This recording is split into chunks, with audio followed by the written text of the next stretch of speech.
কাঁদছো কেন? ভয় পাচ্ছি। কেন? বিদ্যুৎ চমকাচ্ছে।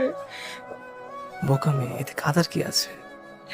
জানি না, ভয় পাই যে। কান্না থামাও, না হলে কিন্তু ফোন রাখলাম।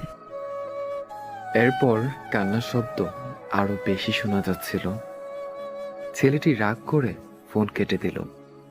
মেয়েটি ভয়ে এবং কষ্টে আরো বেশি করে অশ্রু বর্ষণ শুরু করলো। 20 মিনিট পর হ্যালো,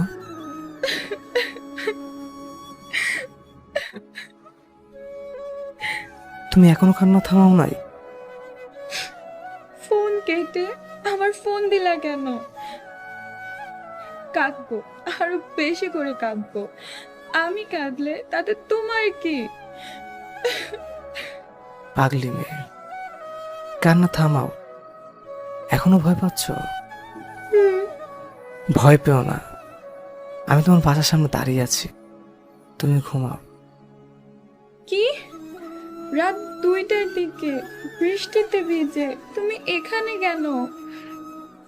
তুমি যে ভয় পাচ্ছ। পাগলটা আমার।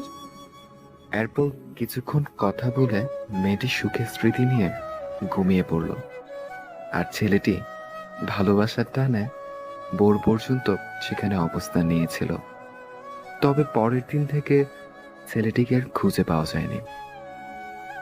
আর বজ্রপাতে মেয়েটিও স্বাভাবিক নেই। হয়তো চিকিৎসাধীন অবস্থায় পড়ে আছে কোনো এক মানসিক হাসপাতালে। এখনো মেয়েটিকে চার্জবিহীন সেই মোবাইলটিকে নিয়ে কান্না করতে দেখা যায়। তবে এখনো বৃষ্টির দিনে মধ্যরাতে সেখানে একটা আওয়াজ শোনা যায়। কেউ যেন ঠিক এইভাবে বলছে, ভয় পেও না পাগলি, আমি তোমার বাসার সামনে দাঁড়িয়ে আছি, তুমি ঘুমাও।